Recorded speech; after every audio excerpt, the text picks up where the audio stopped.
Bem-vindos a mais uma entrevista que nós estamos fazendo nesse oitavo ciclo de palestras que nós estamos fazendo, e hoje nós temos uma presença aqui ilustre, um amigo também aí na profissão, que é o professor Sidney Silvério da Silva. Ele vai falar um pouquinho para a gente sobre economia, investimento e oportunidades, tanto nesse momento de pandemia para 2021, as perspectivas. O professor Sidney, ele tem uma gama de conhecimento muito grande, então eu vou tentar resumir aqui o currículo dele, depois ele pode me corrigir aqui alguma coisa que eu fale alheio. Então ele é graduado em Ciências Econômicas, especialista em consultoria econômica financeira de empresas pela UEM, ele é mestre em Economia Regional pela UEL e doutorando em Desenvolvimento e Economia pela Unicamp.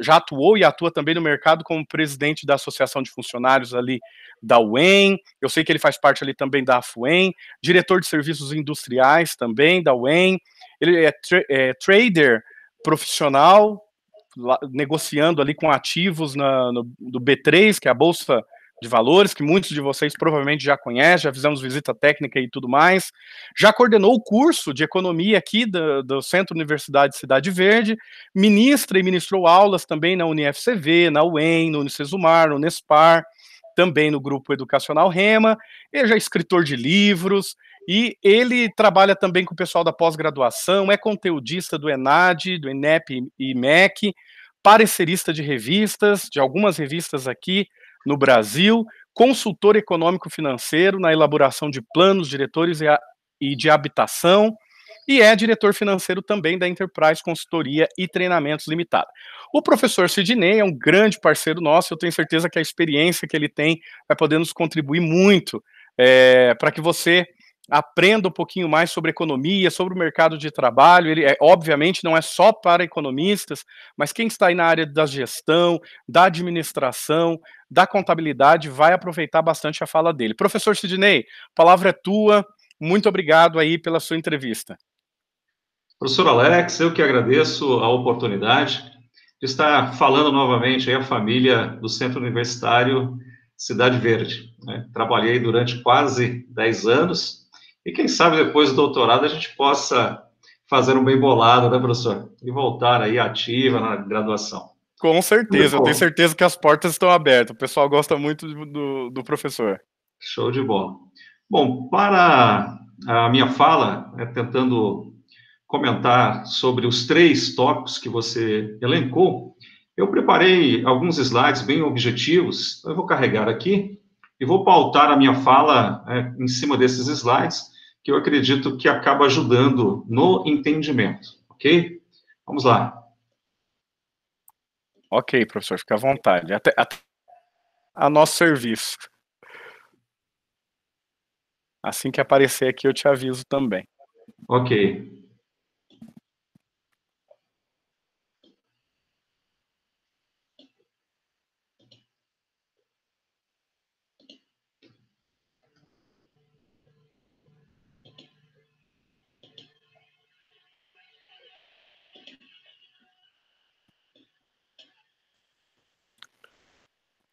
Aqui para nós já está aparecendo, professor, ficou legal.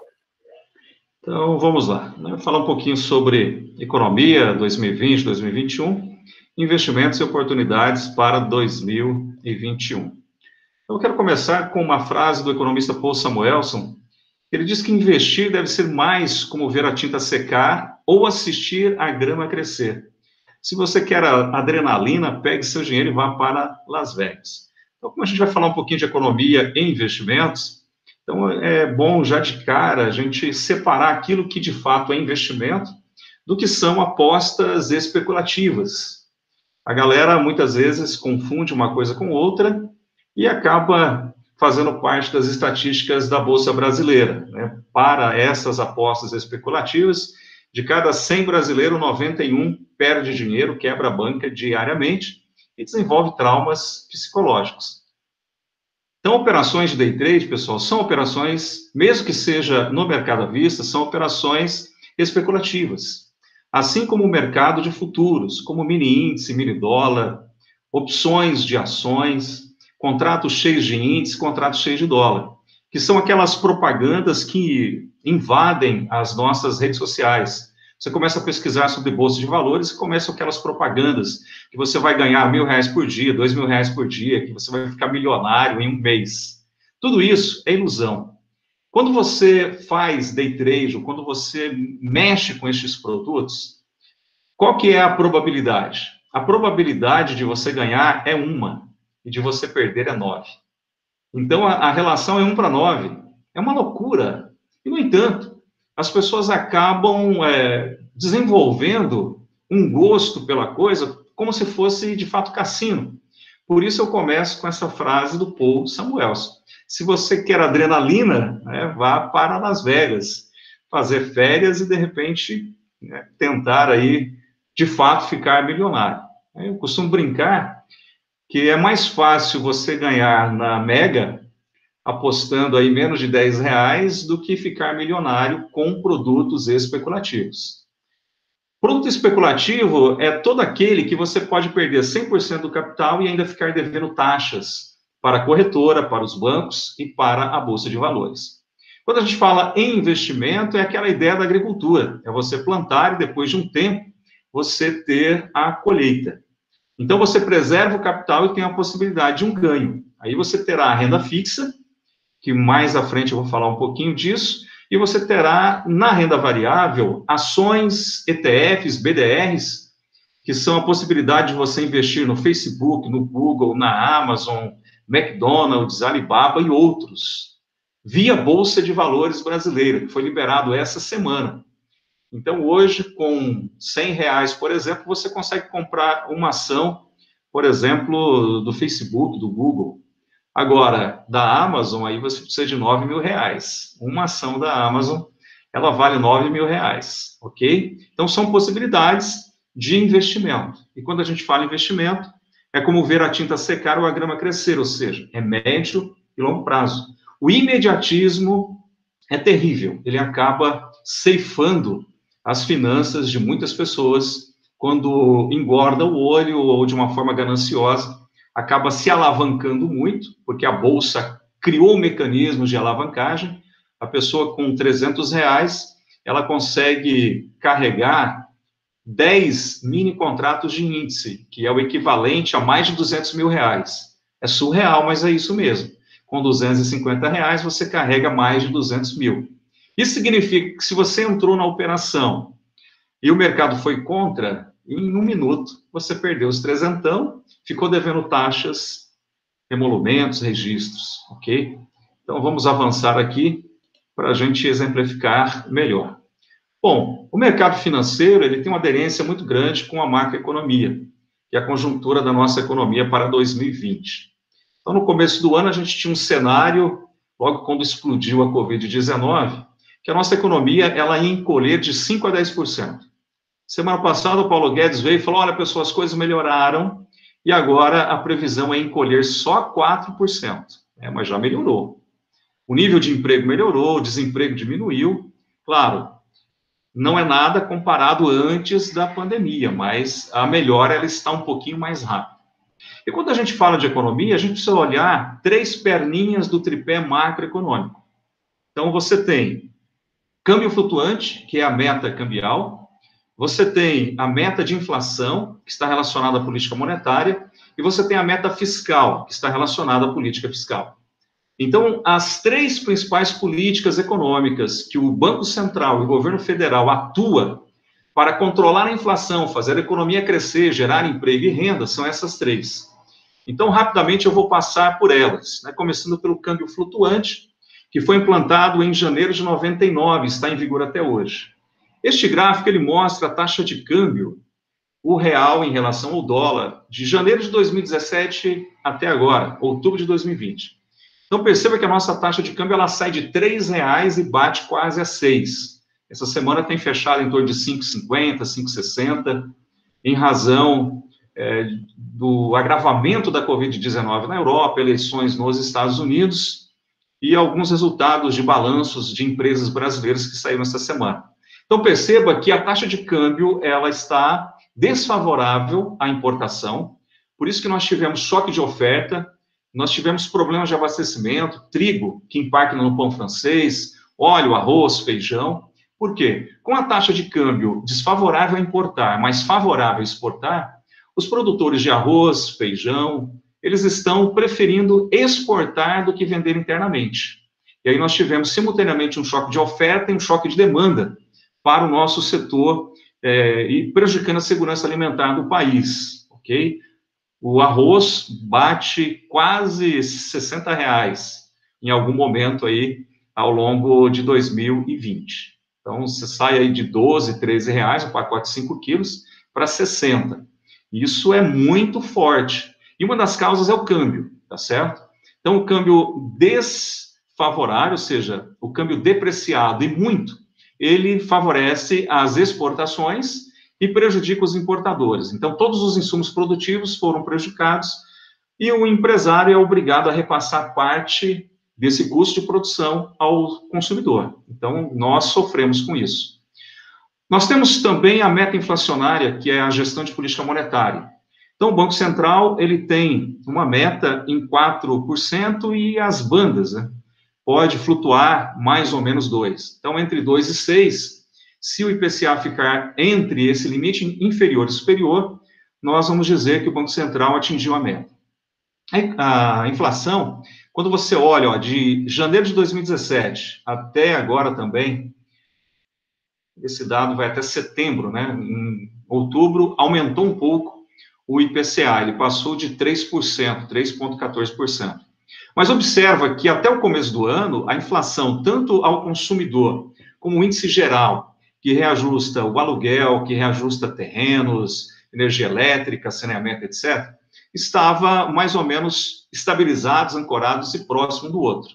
A gente percebe que a partir da pandemia, o preço no atacado dispara, aí você tem um contágio pela taxa de câmbio, ok? Custo da construção civil, que são os dois fatores, além do preço ao consumidor, que vai impactar o índice geral. Então, é a cor laranja, ó, parece a Catedral de Maringá, né? Ficou em pé. Chegou a quase 18%, acumulado em 12 meses, e o IPCA em torno de 3%. Isso está dizendo para nós que, para os próximos meses, a inflação, medida pelo IPCA, que é o índice da meta inflacionária, vai aumentar, exatamente por esses fatores que eu acabei de mencionar. Preço no atacado, a taxa de câmbio e também custo da construção civil, ok? O Copom ontem se reuniu e manteve a taxa Selic a 2%.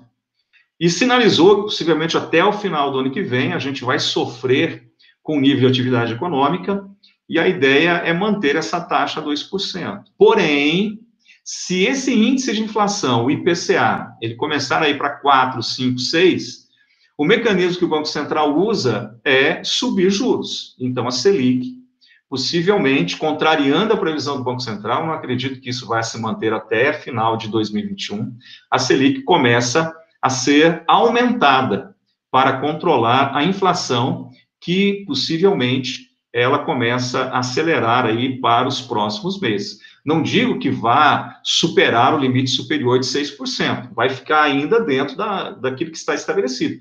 Porém, é possível a gente acompanhar aí um nível de preço mais elevado, que prejudica o assalariado, o empreendedor, o investidor, o especulador e o governo. Bom, e finalmente aqui, meta fiscal. Este é o nosso calcanhar de Aquiles. Pensa que o governo somos nós, trabalhadores. Se nós gastarmos mais do que nós recebemos de salário, você começa a entrar no limite de cheque especial, paga o mínimo do cartão de crédito. No segundo mês, se você não consegue pagar de novo, tem um parcelamento forçado pelas regras do Banco Central, taxa de 7,5%. Se parcela para 12 meses, você está tendo um custo de mais de 100% ao ano. R$100 na poupança no Brasil em 10 anos é duzentão. R$100 de cheque especial não coberto no Brasil em 10 anos é 1,5 milhão de dívida. É o spread bancário destruindo o sonho de mais de 62 milhões de brasileiros que estão com dívida média superior a R$4.500. Bom, o governo é a mesma coisa. Se o governo ele gasta mais do que arrecada, ele gera resultados fiscais deficitários. Aqui, se você olha de 2017 até o começo do ano, o nosso déficit fiscal primário, que é a arrecadação tributária menos despesa tributária, entre 0% e 2%. né, do PIB, negativo. O resultado nominal, quando paga juros da dívida pública, vai para algo em torno de 7%, 8%.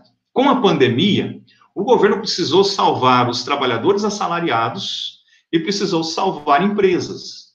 Aí ele gastou, e muito. Então, o Tesouro Nacional, junto com o Banco Central, acabaram emitindo moeda.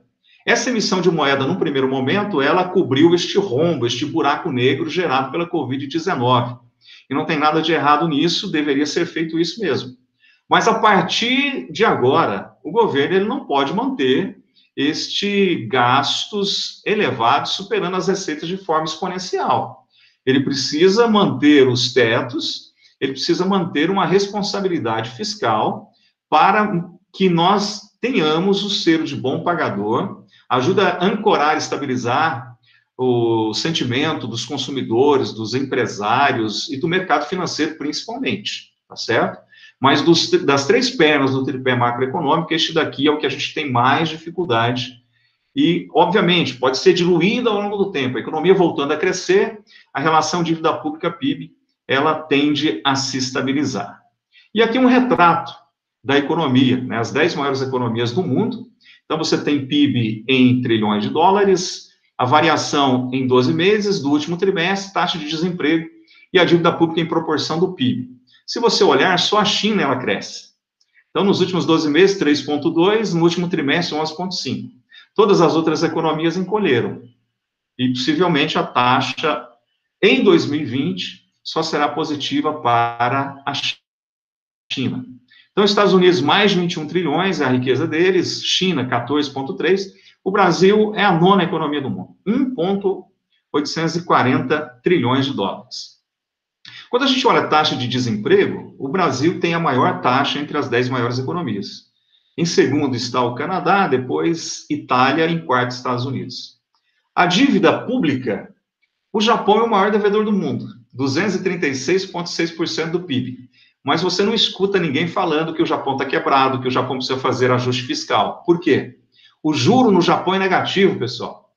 Então, quando você projeta qualquer valor sobre uma potência de zero, ao longo do tempo ele não aumenta. Então, quando você coloca essa dívida pública japonesa com a taxa de juros deles daqui a 50 anos, ela está inalterada. E a nossa? A nossa taxa básica já chegou a 14,25%, tudo bem, hoje é 2%. Mas se você colocar uma taxa de 2% durante 50 anos, a gente ultrapassa 1.000%. Por isso que o Brasil ele tem uma dificuldade fiscal muito maior do que o Japão. Em termos absolutos, realmente, né, o Japão é o maior devedor, depois você tem Itália, Estados Unidos e o Canadá, entre as 10 maiores economias. O Brasil está no intermediário. O que precisa acontecer? A economia brasileira precisa voltar a crescer a taxas sustentadas para que essa relação estabilize e depois diminua. Em 2013, essa relação era de 49%. Então, de 2013 para cá, batemos aí quase 76%, ok?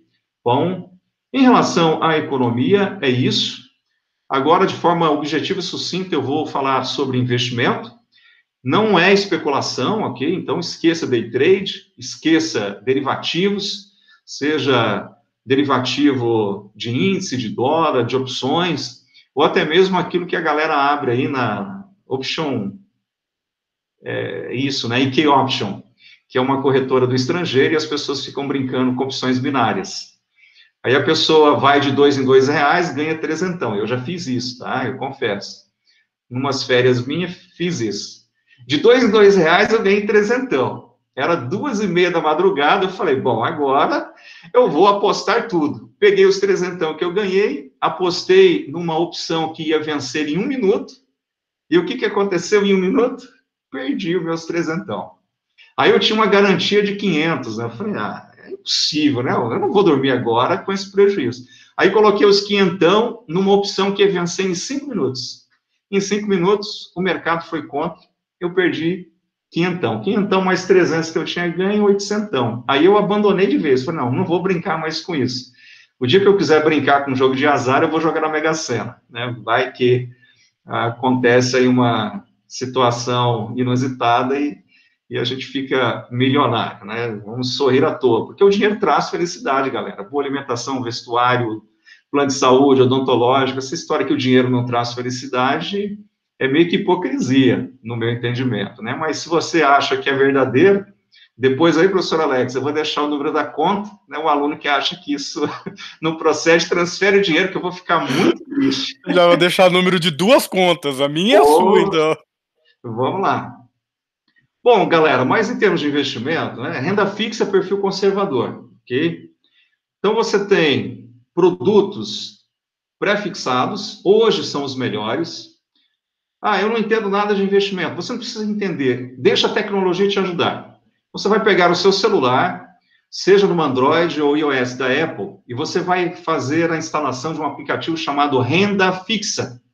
Renda Fixa, ele tem a cara de um porquinho, eu esqueci o nome do mascote, mas instalou, você consegue consultar os produtos disponíveis no Brasil. Busca todas as corretoras, bancos de investimento, bancos médios, todos os emissores de títulos, ok?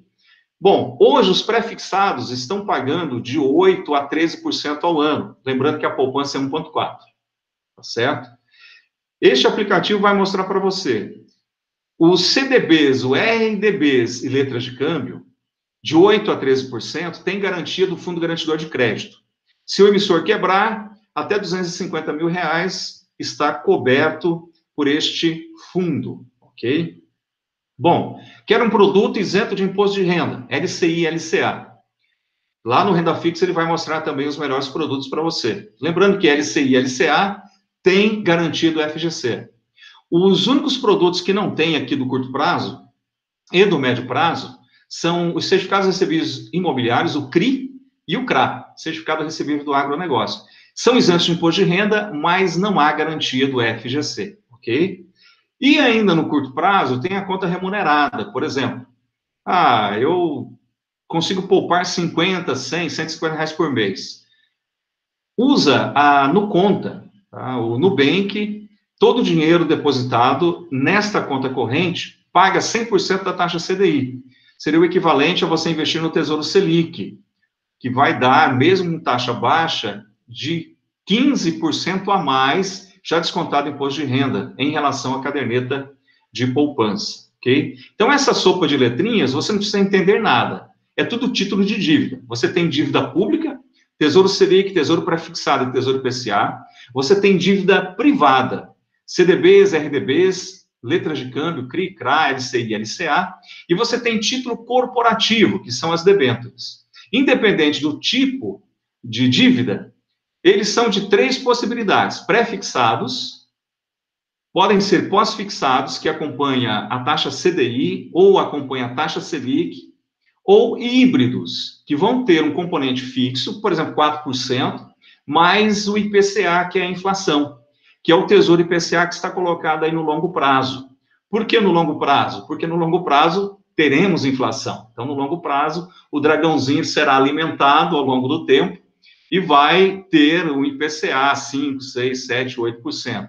Vamos imaginar que em 5 anos o IPCA está 8%, mais 4 de juros, você teria uma rentabilidade de 12%. Seria 9 vezes o que a poupança está pagando hoje. Então, para perfil conservador, são estes produtos. Você tem que ficar atento à liquidez. De repente, você precisa do dinheiro em algum momento, né? Sei lá, por uma emergência, é um dinheiro que pode fazer falta. Então, liquidez diária para você é fundamental. Então, não invista em nenhum produto que a liquidez é no vencimento do título. 3 anos, 5 anos. Eu conheço um caso de um aluno, ele contou isso numa aula de pós-graduação. Havia vendido o apartamento, em 3 meses ia comprar um outro apartamento melhor. Aí foi para o gerente do banco, eu gostaria de deixar 90 dias o meu dinheiro aplicado. Aí o gerente conseguiu convencer a aplicar o valor total da venda num produto de 2 anos e que não tinha liquidez diária. A pessoa depois não conseguiu comprar o apartamento. Aí ficou a palavra do gerente contra a palavra do cliente e uma falta de conhecimento, que é a liquidez, acabou gerando transtornos e a pessoa ficou 2 anos. Porque pode ser questão de morte na família, problema de saúde, bater o carro. Se a liquidez for no vencimento, você não resgata antes. De forma alguma, ok? ok? E no longo prazo, além do Tesouro IPCA, nós temos, que é renda fixa, nós temos as ações, os ETFs, ações. Eu vou dar um exemplo só da Magazine Luiza.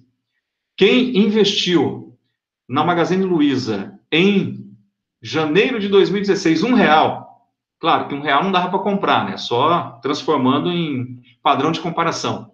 Hoje, esse R$1 teria se transformado em R$380. É isso mesmo. R$10, 3.800. R$100, 38 mil.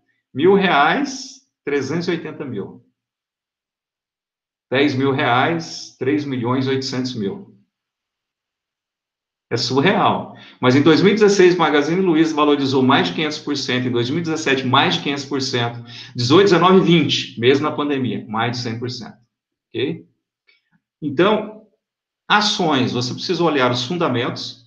Se você comprou Oi saiu de R$360 e bateu a 1.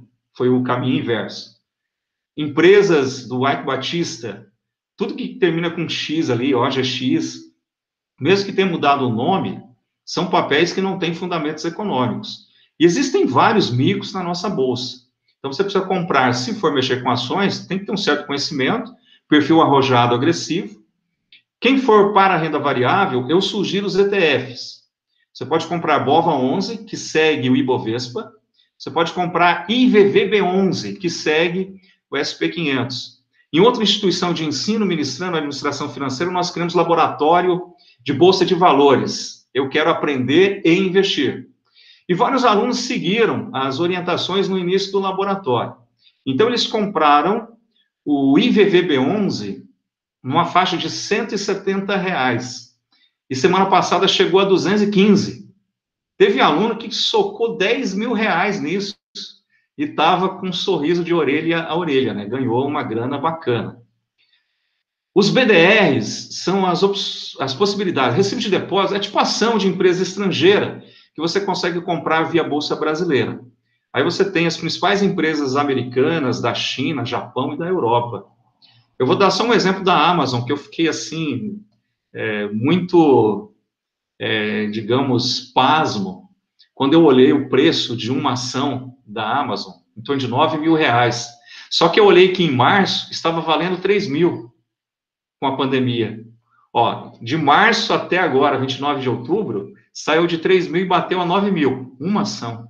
Você gasta R$6.000, cara, em uma ação. E a Amazon é uma empresa de e-commerce, uma empresa robusta, que tem excelentes fundamentos econômicos e financeiros. Tanto que o 13º e férias desse final de ano eu vou comprar uma. E se desvalorizar depois eu compro mais. Porque, olha ali, pessoal, é longo prazo, entendeu? Longo prazo. Magazine Luiza, quando ela começou, valia menos de R$1. Aí foi a R$300, fizeram desdobramento, caiu para 36, que foi julho do ano passado. Aí agora, depois do efeito da pandemia, chegou a R$105, desdobrou de novo a R$27, e é o que está hoje sendo negociado a R$26.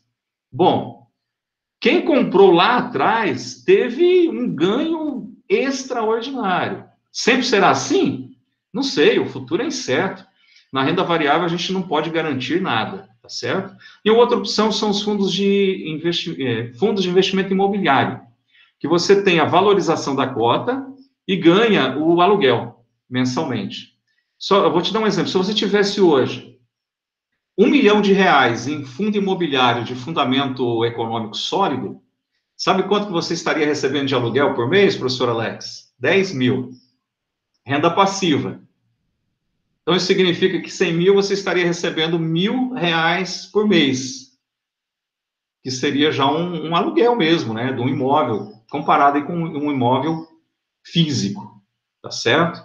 Então, galera, em relação aos investimentos, você precisa olhar o seu perfil de investidor, a questão do prazo, o capital disponível, se há necessidade de liquidez diária ou não, garantia do FGC e a tributação. E no mais, que você seja feliz, né? Estude e ganhe grana ao longo do tempo.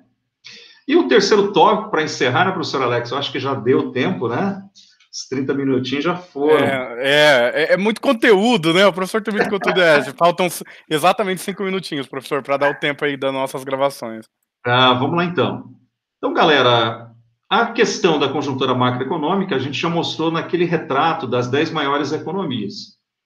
Então, o efeito da Covid-19 em termos de recessão econômica, ele vai terminar o ano forte, mas com impacto menor do que as previsões iniciais. O mercado de trabalho tem também melhorado bem, principalmente no Brasil, né? A nossa recuperação foi muito boa, ok? Está longe do ideal, mas diante da catástrofe, a gente pode dizer que os fundamentos macroeconômicos, com exceção da perninha da questão fiscal, que essa está pegando, e é ela que ajudou a Bolsa a cair essa semana. A Bolsa caiu de 102 mil pontos a 93 mil pontos, né? Derreteu. E como é renda variável, hoje começou caindo, eu falei, meu Deus do céu, né? Novamente aí um balde de sangue. E de repente começou a sair as notícias da economia americana, das economias da Europa, e melhorou tudo. Então, melhorou a questão da atividade econômica, do PIB, do desemprego, a quantidade de pessoas que solicitaram seguro-desemprego nos Estados Unidos diminuiu numa proporção forte em relação à previsão, e isso ajudou a Bolsa e, de repente, já voltou 3.500 pontos. Lá no mini índice seria o equivalente a R$700, de alegria ou de tristeza, né? Dependendo da ponta que você está, comprado ou vendido. Pessoal, mas para encerrar então, o que a gente pode falar aí, mercado de trabalho para 2021? Então, a gente observou que o home office, ele se tornou algo obrigatório, né, em 2020, em razão do isolamento social. No entanto, várias empresas entenderam que o home office manteve a qualidade no atendimento, a produtividade e reduziu custos. Aí, o que elas estão fazendo? Estão implantando a modalidade de trabalho home office de forma permanente. Então, vários segmentos de atividade econômica vão aderir a isso, uma flexibilização do trabalho. Os setores que vão possivelmente bombar o ano que vem, por incrível que pareça, um deles é o setor de eventos, setor de turismo, porque todo mundo está naquela agonia, né? Não vê a hora de sair a vacina para viajar. Então, até meados do ano que vem, a vacina deve sair, e setor de eventos é um dos que estão aí com possibilidade de crescimento muito forte, até porque ficou congelado em 2020, né? Bom, as áreas de inovação e tecnologia, área da saúde, área financeira, em prosperidade ou em crise, a área financeira sempre bomba, tá certo?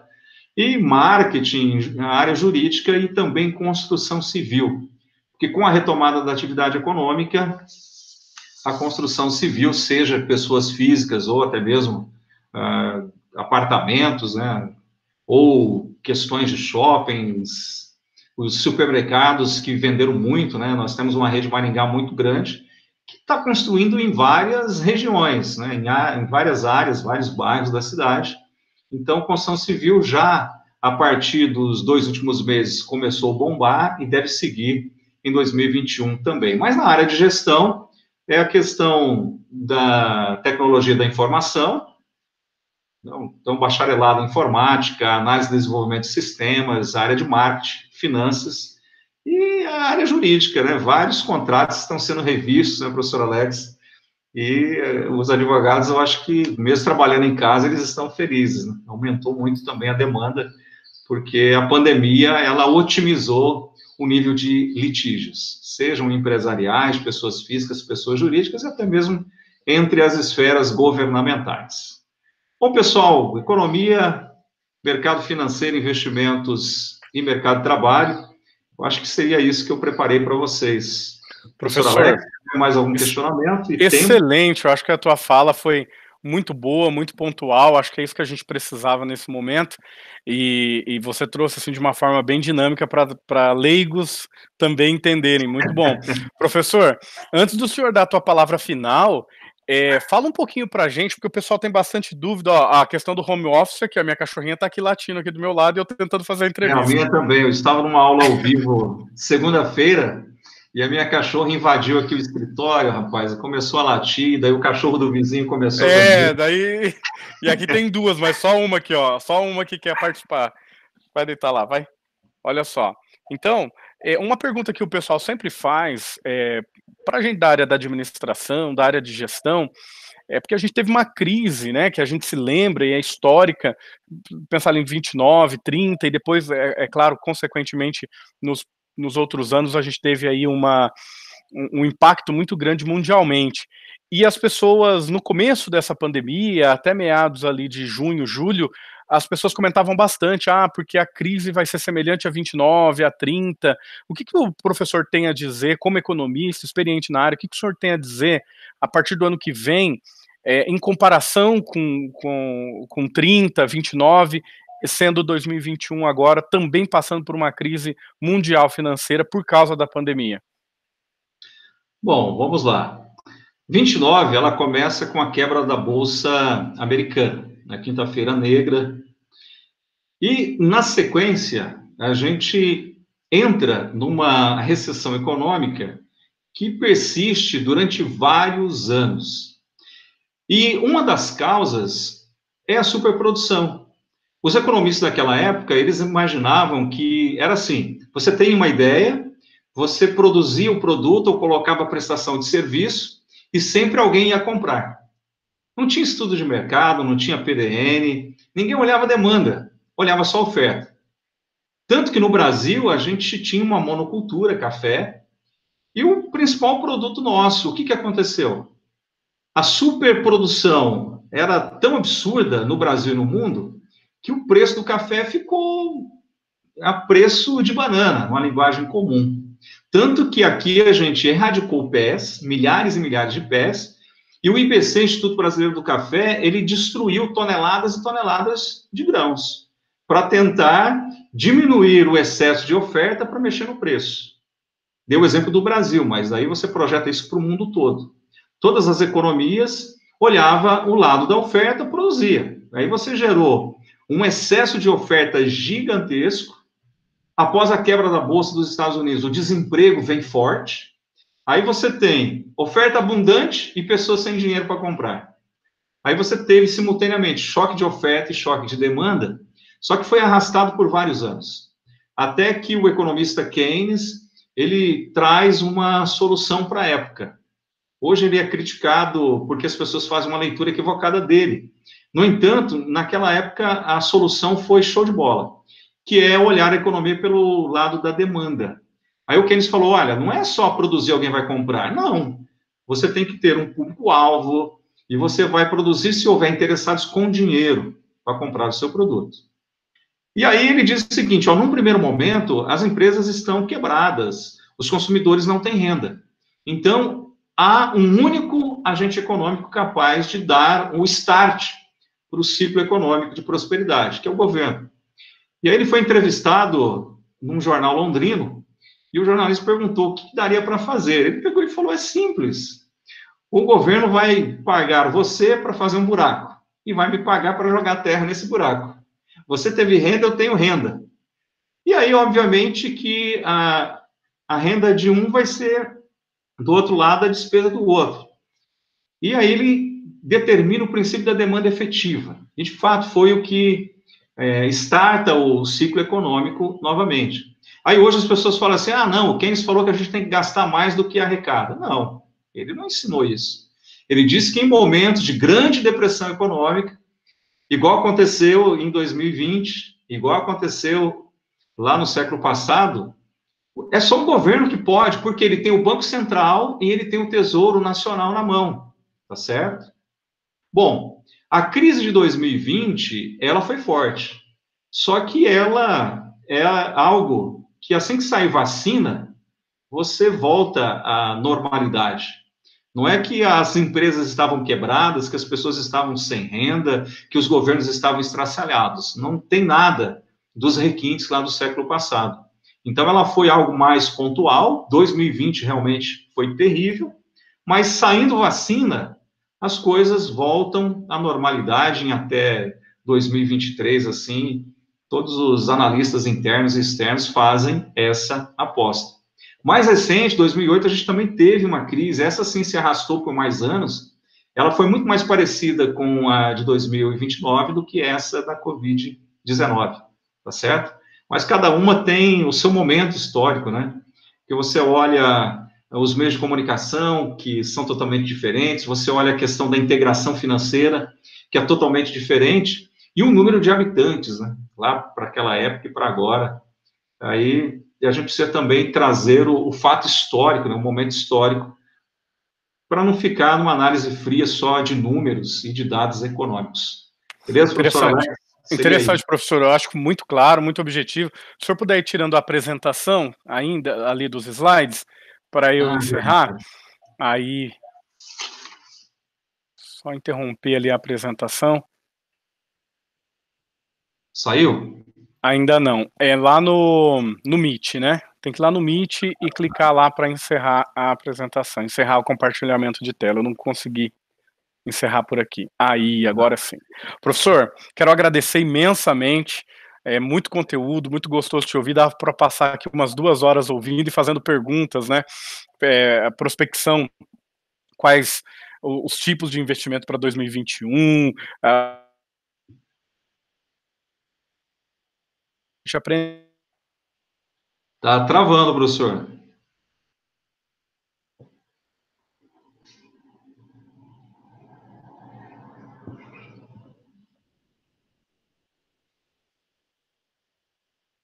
Opa, acho que caiu rapidinho aí a conexão. Ou aqui ou aí, voltou agora, né? Então deixa eu falar de novo, né, professor? Quero agradecer imensamente em nome do Centro Universitário Cidade Verde. É um prazer tê-lo aqui com a gente e volte sempre, sempre que possível, fale aqui com a gente, aceite os nossos convites, como sempre tem aceitado, porque é de grande valia a tua palavra aí como economista, e é interessante que você vai falando assim, e a gente percebe o conhecimento realmente de quem entende da área. Então, muito obrigado, um prazer falar contigo novamente. Ok, eu que fico muito feliz aí, satisfeito com o convite e todas as oportunidades que surgirem, certamente estaremos à disposição. Um abraço, Prazer, professor. valeu. Sucesso. Vida Tchau, longa e tchau. próspera. Opa!